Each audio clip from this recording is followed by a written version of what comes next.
So speaking of Slingshot, like you mentioned it earlier today, like how did you get your first wing? What was the story behind it? When was your first wing session?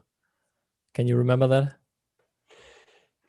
Yeah, I definitely remember the first wing session. So I had been working for Slingshot. It was probably like my second year as brand manager for Wind when we came out with the wing. And basically, Tony had invented the wing 10 years ago, but foiling wasn't really a thing. So he has all these pictures of him out there with a wing that he had built, inflatable wing, and he's on his sup board planing across the river in Hood River, but it was a ton of arm energy.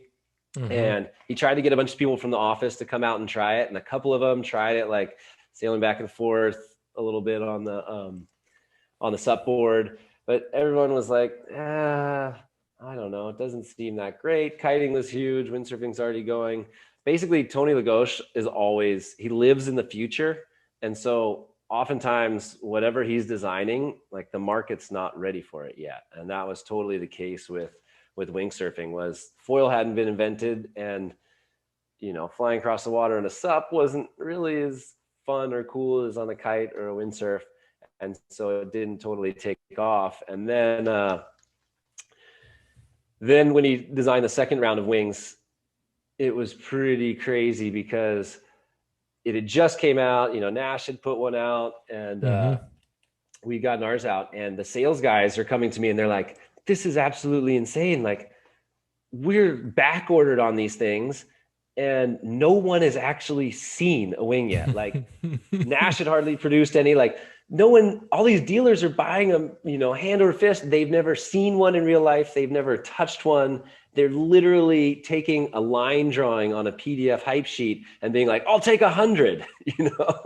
It was blowing everybody's mind just how popular it was. And And was so it I just started. US, or because I didn't see it that much in Europe, I guess, like 2 years ago. Yeah, it was kind of just in the US. It was all of our domestic dealers were going Uh-huh. crazy for it.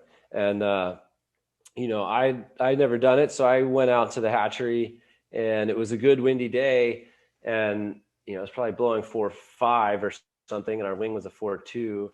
And I fell a couple times trying to figure out how to hold the dang thing on the board. And then once I got up and started moving, I could foil basically back and forth. I was already wind foiling a lot, so Mm-hmm. it's so close to wind foil that first couple runs I'm going back and forth, no problem. And then, but to me, the thing was my efficiency was so low that I was like, I don't see how the sport's going to take off.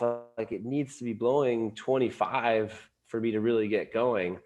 But that's the thing about wing foiling is that your first week, your efficiency is awful. You don't understand that Mm-hmm. you really need to hold it out towards the front of the board and pull back like you're rowing a boat instead of, pumping it downwind like a windsurf sail. So your efficiency is just really low.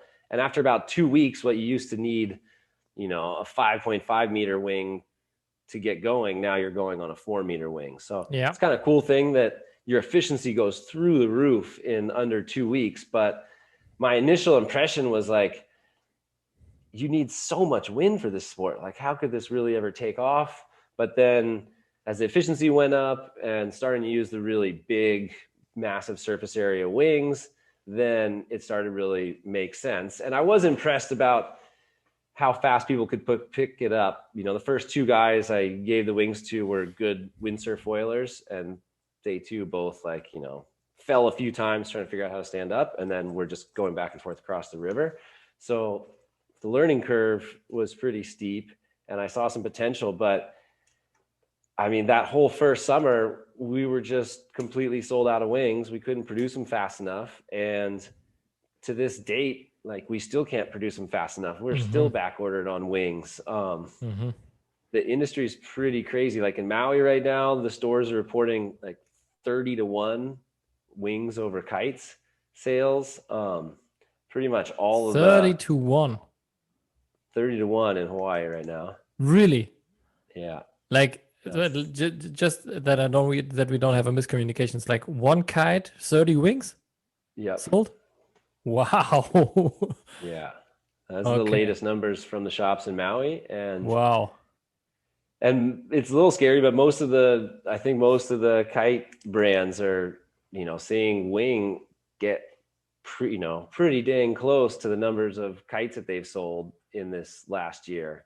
A lot of the companies, haven't produced as many, but what they have on order is approaching what they're doing for kites. And the sport is only like 2 or 3 years old, right? It's just, it's amazing how popular it is. And, I think kids and women is like a much bigger percentage than you see in kiting or windsurfing, which is awesome.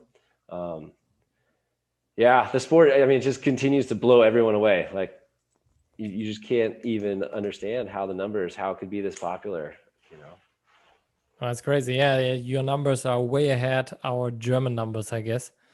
Like I think there are a lot of wings sold this year, but not in any case like close to what you're reporting. And also like Slingshot Germany is, I guess, sold out since I've talked to them. Like whole summer they were like, yeah, sorry, we got nothing in stock.